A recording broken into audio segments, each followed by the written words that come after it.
अगर आप अपने घर के बैकयार्ड में सांप को पाल रहे हैं तो आप उससे ये उम्मीद नहीं कर सकते कि वो सिर्फ आपके पड़ोसी को काटेगा। आखिरकार वो सांप उसे भी काटेगा जो उसे पाल कर रख रहा है। और ये बात आज से करीब 12 साल पहले हिलेरी क्लिंटन ने कही थी। इसके जरिए वो पाकिस्तान को चेतावनी दे रही थी। उनके कहने का मतलब ये था कि पाकिस्तान जो अपने देश में आतंकवादियों को पनाह दे रहा है, उसका खामियाजा उसे भी भुगतना पड़ सकता है। और आज ये बात सच साबित हो रही है। तहरीक-ए-तालिबान पाकिस्तान यानी कि टीटीपी अब पाकिस्तानी सरकार के लिए सिरदर्द बन गया है। जी हाँ दोस्तों, अब तालिबान पाकिस्तान पर कब्जा करने की फिराक में है। आखिर क्या है पूरा मामला और इससे भारत पर क्या असर पड़ेगा, चलिए जानते हैं आज के हमारे इस वीडियो में। पिछले कुछ दिनों में अपने पाकिस्तान से जुड़ी ये खबरें तो जरूर पड़ी होगी। जी हाँ, इन दिनों एक तरफ पाकिस्तान अपनी जिंदगी के सबसे बड़े इकोनॉमिक क्राइसिस से गुजर रहा है, वहीं दूसरी तरफ एक और नई आफत उसके सिर पर आ पड़ी है। और पाकिस्तान के लिए ये नया भी नहीं है। जहाँ कुछ समय पहले पाकिस्तान में आई भयानक बाढ़ ने वहाँ तबाही मचा रखी थी और वहाँ के लगभग 25% जनता को नुकसान पहुँचाया था। उस दौर से पाकिस्तान अभी तक उभर भी नहीं पाया था कि ये आर्थिक संकट उसके माथे पर आ पड़ा।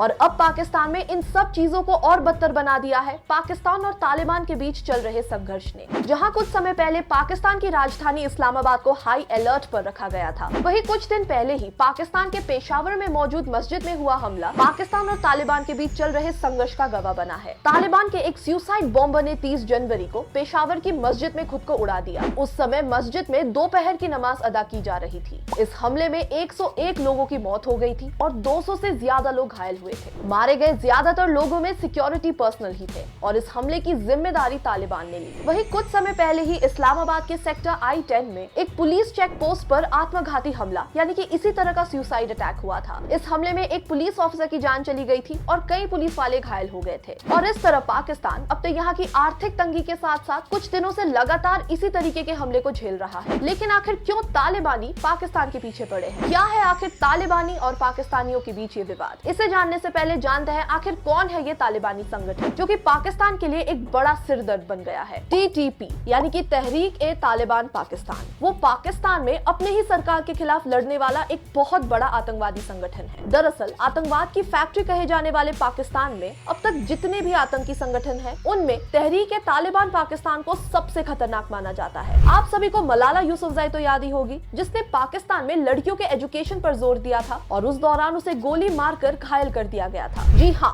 मलाला यूसुफजई को मारी गई गोली में इसी संगठन का हाथ था और खुद इस संगठन ने इसकी जिम्मेदारी ली थी। इसके साथ ही साल 2014 में पेशावर के आर्मी पब्लिक स्कूल पर हुए आतंकी हमले में भी इन्हीं का हाथ था, जिसमें 132 बच्चों की मौत हो गई थी। और जैसा कि हमने आपको अभी बताया कि हाल ही में हुए आतंकवादी हमलों में भी टीटीपी का ही हाथ है। कैसे पहुंचा ये संगठन पाकिस्तान? दरअसल पाकिस्तानी तालिबान की जड़ें जमना उस समय शुरू हुई थी जब साल 2002 में अमेरिकी सेना ने अफगानिस्तान में तालिबान को सत्ता से बेदखल कर दिया था। तब वहां से आतंकी भागकर पाकिस्तान में बस गए थे और जब इन आतंकियों पर कार्रवाई होने लगी तब स्वात घाटी में पाकिस्तानी आर्मी की ऑपोजिशन उभर कर सामने आई और कबायली इलाकों में कई विद्रोही गुट पनपने लगे। और इसके बाद साल 2007 में कई सारे आतंकी संगठन एक साथ आए और इनसे मिलकर बना तहरीक-ए-तालिबान पाकिस्तान। दिसंबर 2007 को बैतुल्लाह महसूद की अगुवाई में 13 गुटों ने एक तहरीक यानी कि अभियान में शामिल होने का फैसला किया। लिहाजा संगठन का नाम तहरीक-ए-तालिबान पाकिस्तान रखा गया। ये अफगानिस्तान के तालिबान संगठन से अलग है, लेकिन इरादे करीब करीब एक जैसे हैं। दोनों ही संगठन शरिया कानून लागू करना चाहते हैं। इसका मकसद भी पाकिस्तान में इस्लामी शासन लाना है। इसके बाद साल 2009 में बैतुल्लाह महसूद की मौत हो गई।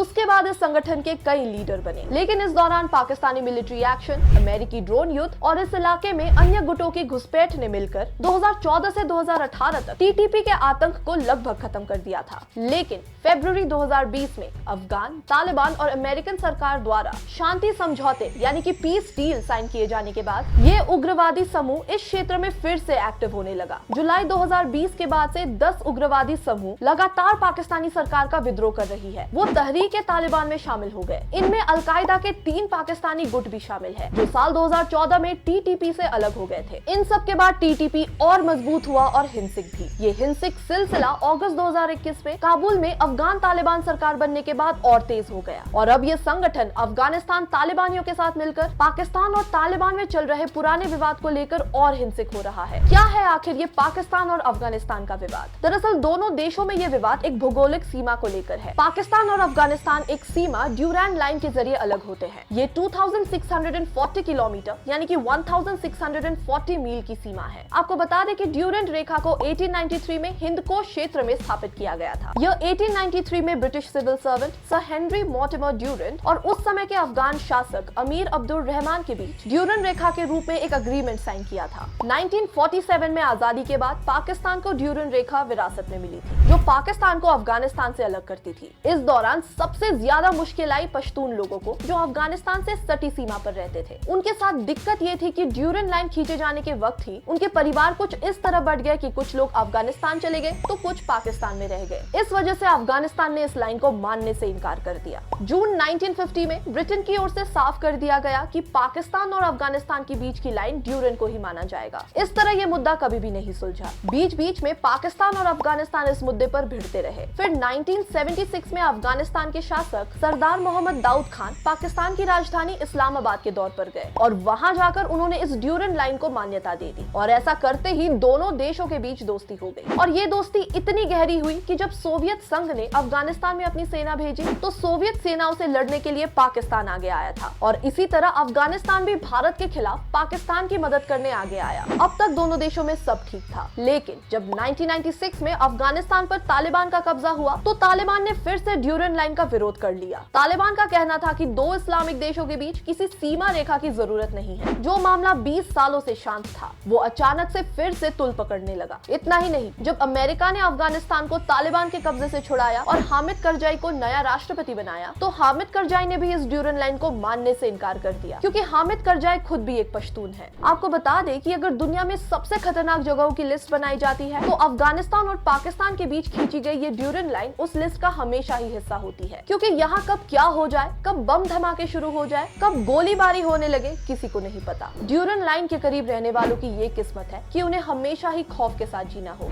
इस खौफ को कम करने और अफगानिस्तान के हमलों से खुद को बचाने के लिए पाकिस्तान ने साल 2017 में इस ड्यूरेंट लाइन पर फेंसिंग करनी शुरू कर दी, जो अब लगभग पूरी होने वाली है। लेकिन अब जब साल 2021 में तालिबान ने अफगानिस्तान पर कब्जा कर लिया है तो इस लाइन का विरोध एक बार फिर से तेज हो गया है। यहाँ तक कि तालिबान ने अफगानिस्तान पर कब्जा करने के कुछ दिन बाद ही ये ऐलान कर दिया है कि पाकिस्तान को अफगानिस्तान का हिस्सा खाली करना होगा, क्योंकि तालिबान ड्यूरेंट लाइन को नहीं मानता। लेकिन तब पाकिस्तान ने इसका विरोध किया और वहां अपनी फौज तैनात कर दी। इसके बाद तालिबान ने वहां मौजूद पाकिस्तान चेक पोस्ट को उड़ा दिया और इन विवादों के चलते तालिबान पाकिस्तान पर लगातार हमला कर रहा है और तब से ही तालिबान और पाकिस्तान के बीच ये संघर्ष चल रहा है। और इस वजह से आर्थिक तंगी से गुजरते पाकिस्तान को अब नई मुसीबतों का सामना करना पड़ रहा है। एक वक्त था जब पाकिस्तान तालिबान और अफगानिस्तान को सपोर्ट करता था और आज दोनों की दुश्मनी की पूरी दुनिया गवाह बन रही है। चलिए अब आखिर में जानते हैं कि तालिबान और पाकिस्तान के बीच बढ़ती इन दूरियों का भारत पर क्या असर पड़ेगा। एक्सपर्ट्स के मुताबिक इस दूरी से भारत को फायदा होने वाला है। अफगानिस्तान की तालिबान सरकार आने के बाद से दुनिया के कई देशों ने उससे दूरियां बनाना शुरू कर दिया था। ऐसी स्थिति में अफगानिस्तान में काफी संकट बढ़ गया था। तब भारत ने वहां पर खाना और बाकी चीजें भेजकर अफगानिस्तान के लोगों की मदद की थी। भारत की इस मदद के बाद ही तालिबान सरकार ने कश्मीर मुद्दे को भारत पाकिस्तान का द्विपक्षीय यानी कि बायलैटरल मुद्दा बताया। इससे पहले तालिबान हमेशा ही पाकिस्तान को इस मुद्दे पर सपोर्ट किया करता था। अफगानिस्तान और पाकिस्तान में आई इन दूरियों का असर ये है कि अब अफगानिस्तान का भारत के लिए भरोसा बढ़ गया है। कई मसलों में अफगानिस्तान की तालिबानी सरकार भारत से मदद मांग चुकी है। जहां पाकिस्तान इस्लामिक देशों को भारत के खिलाफ भड़काने में जुटा रहता था, वहां अब अफगानिस्तान जैसे देश भी भारत के साथ आ रहे हैं और ये बहुत अच्छी बात है। लॉन्ग टर्म में इसका पॉजिटिव असर होगा और आगे आने वाले समय में अंतर्राष्ट्रीय स्तर पर पाकिस्तान के खिलाफ अफगानिस्तान भी अब भारत का सपोर्ट करेगा। तो दोस्तों, क्या लगता है आपको कि क्या कभी पाकिस्तान और तालिबान के बीच ये विवाद थमेगा? क्या पाकिस्तान तालिबान के आगे झुकेगा? क्या भारत को आगे आने वाले समय में इससे फायदा होगा? अपने विचार हमें कमेंट सेक्शन में जरूर बताइए। अगर आपको वीडियो पसंद आई हो तो इसे लाइक करें और शेयर जरूर करें। साथ ही अगर आप चैनल पर नए हो तो इसे सब्सक्राइब करना और बेल आइकन दबाना ना भूलें।